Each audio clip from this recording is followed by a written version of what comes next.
ఈరోజు మనం డిస్కస్ చేయబోయే టాపిక్ మీనా టు నాడి ఆస్ట్రాలజీ నుంచి పిఎస్ఏ రూల్ నెంబర్ 14.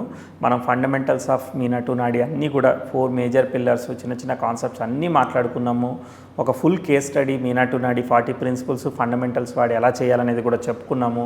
ఇదంతా ఎక్కడుంది అని అంటే ఆర్వే తెలుగు యూట్యూబ్ ఛానల్లో ప్లేలిస్ట్ ఏరియాలోకి వెళ్తే లర్న్ మీనా టు నాడి అనే ప్లేలిస్ట్ ఉంటుంది. ఆ ప్లేలిస్ట్లోకి వెళ్తే మీరు హ్యాపీగా 1 by 1 యాక్సెస్ చేయొచ్చు. సో రాఘవాచారి గారు ఎంత గొప్పగా ఒక రూల్ ఇచ్చారని అంటే, ఒక దశ జరుగుతుందనుకో, ఆ దశ నాదుడు ఏదో ఒక నక్షత్రంలో ఉంటాడుగా, ఆ నక్షత్రనాథుడి బుక్తో వచ్చిందనంటే నోటబుల్ ఈవెంట్ ఉంటుంది ఖచ్చితంగా, మీరు జాగ్రత్తగా పరిశీలించండి అని చెప్పి చెప్పడం జరిగింది. ఇది నేను ఇంతకు ముందుగా కూడా నేను ఒకటి చిక్కుడు గింజ కాన్సెప్ట్ తీసుకొని ఊహించుకున్నాను అనమాట. ఏంటంటే ఇప్పుడు ఏదైనా ఒక ప్లానెట్ నక్షత్రంలో ఉన్నప్పుడు ఆ ప్లానెట్ యోగకారకం కాకపోయినా కూడా అది యోగించేస్తూ ఉంటుంది. యోగించి ఆ పర్టికులర్ బుక్తో వచ్చినప్పుడు అసలు ఏం రిజల్ట్ ఇవ్వదనమాట, నెగిటివ్ రిజల్ట్ ఇస్తుంది, లేదంటే యాంటీ రిజల్ట్ ఇస్తుంది, ఇలాంటివి చేస్తుందన్నమాట. ఒక్కోసారి యోగకారకుడు అయితే ఆ ఒక్క బుక్తే బాగా యోగించి కొన్ని సందర్భాల్లో, అంటే కొన్ని సందర్భాల్లో ఏమవుతుందంటే ఆ బుక్తి ఇంకా యోగిస్తుంది, కొన్ని సందర్భాల్లో ఏమవుతుంది, ఆ బుక్తి నెగిటివ్ రిజల్ట్ కదా, అసలు దశ అంతా యోగించదు, ఆ బుక్తి మాత్రమే యోగిస్తుంది.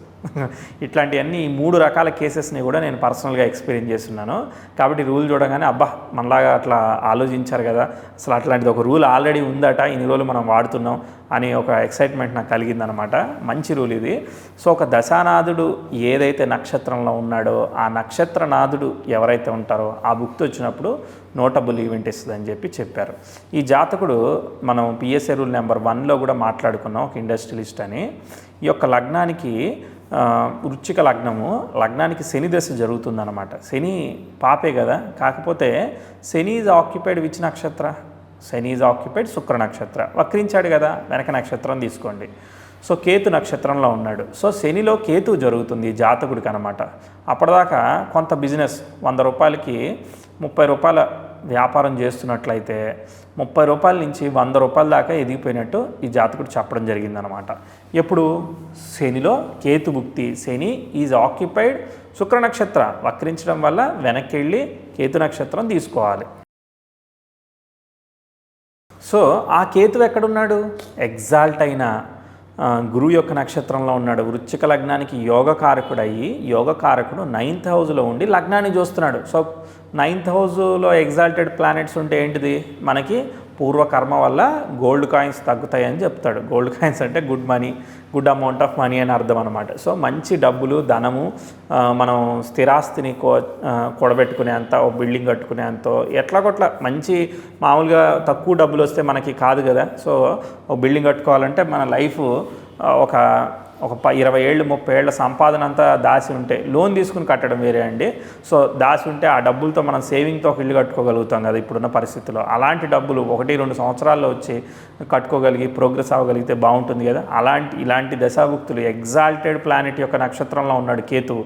సో అందులోనూ లగ్న లార్డ్ని ఆస్పెక్ట్ చేస్తున్నాడు, 10th లార్డ్ని ఆస్పెక్ట్ చేస్తున్నాడు. So native is a business man. So బిజినెస్లో ఉన్న స్థాయి కన్నా కూడా దాదాపు ఒక 3-4 రెట్ల స్థాయికి ఎదిగేదానికి అవకాశం వచ్చింది, ప్రోగ్రెస్ ఇచ్చింది, బిజినెస్ స్టేబుల్ అయింది, ముందుకెళ్ళింది, అవన్నీ కూడా తెలియజేయడం జరిగింది. ఒరిజినల్గా కాంబినేషన్స్ ఉంటాయి, అర్థమైందా. సో ఒరిజినల్గా ఆల్ కాంబినేషన్స్ అన్నీ కూడా ఉంటాయి. ఆ పర్టికులర్ బుక్తి లిఫ్ట్ ఇచ్చింది అని అంటే ఇంపార్టెంట్ ఈవెంట్ ఇచ్చినట్టేనా కాదా, definitely positive. Shani is in the Ketu nakshatra, Ketu is in the star of Guru is అంటే శని దశాలాడి యొక్క స్టార్ లాడు చతుర్థంలో ఉన్నాడు, తర్వాత సప్తమాధిపత్య చూడబడ్డాడు, దిగ్బలం పొందాడు. శని ఈజ్ ఓకే. అలానే శని ఈజ్ ఆస్పెక్టింగ్ ద యోగకారక ఆఫ్ చంద్ర, శని చూస్తున్నాడు. కానీ స్టార్ లాడ్నే కదా మనం పరిశీలించాలి. శని యొక్క స్టార్ లాడ్ అయిన కేతువు యోగకారక నక్షత్రంలో ఉండడం, ఇక్కడ కేతు భుక్తి రావడం అనేది విశేషమైంది. ఇంపార్టెంట్ ఈవెంట్ ఇచ్చిందా లేదా, ఖచ్చితంగా ఇచ్చింది. నేను చాలా చార్ట్స్ చూశాను, ఖచ్చితంగా ఇంపార్టెంట్ ఈవెంట్ ఇస్తుంది. అలానే లగ్న నక్షత్రం అయినప్పుడు, లగ్న నక్షత్రం ఏదైతే అవుతుందో ఆ దశ జరిగినప్పుడు కూడా ఆ దశలో కూడా ఇంపార్టెంట్ ఈవెంట్స్ ఇస్తూ ఉంటాయి అన్నమాట. సో ఆ లైఫ్ని చేంజ్ చేసేది. ఇప్పుడు ఎలా చెప్పాలి అంటే, లగ్న నక్షత్రం ఏదవుతుందో ఆయన ఎక్కడుంటాడో, ఆయన ఎవరి స్టార్లో ఉంటాడో అవన్నీ ఇంపార్టెంట్ భావాలు అయిపోతాయి అనమాట లైఫ్లో. ఓకేనా. ఇక్కడ ఈయనకి లగ్న నక్షత్రం శని నక్షత్రాధిపతి చతుర్థంలో ఉండే వరకు ఆయనకి ప్రొఫెషనల్గా గ్రో అవ్వాలనేది ఇంట్రెస్ట్ ఉంది, ఇచ్చింది ఒకటి. తర్వాత స్టార్లర్ చతుర్థంలో ఉండడం వల్ల ఎస్టాబ్లిష్మెంట్ ప్రాపర్టీ కలగజేయాలని తెలియజేస్తుంది, అది కూడా ఇచ్చింది. సో 2 ఇచ్చిందా లేదా? ఇంపార్టెంట్ ఈవెంట్స్ శనిదశ కేతుభుక్తి వచ్చింది, అవన్నీ కూడా కలగజేసేసింది అనమాట. ఆయన ఏదైతే కోరుకుంటాడో ఆ జాతకుడు అవన్నీ కూడా, ముఖ్యంగా ఏది కోరుకోవాలనేది కూడా అవన్నీ తెలియజేస్తాయి అనమాట. ఆ కోరుకుంటాడనేది కూడా తెలియజేస్తే అవన్నీ కూడా జరుగుతూ ఉంటాయి శుభభావాల్లో ఉంటే.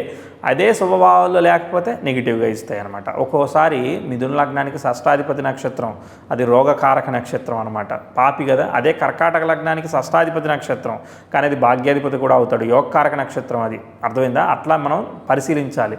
అదే తులా లగ్నానికి సప్తమాధిపతి నక్షత్రం, మ్యారేజ్ అండ్ మనీ.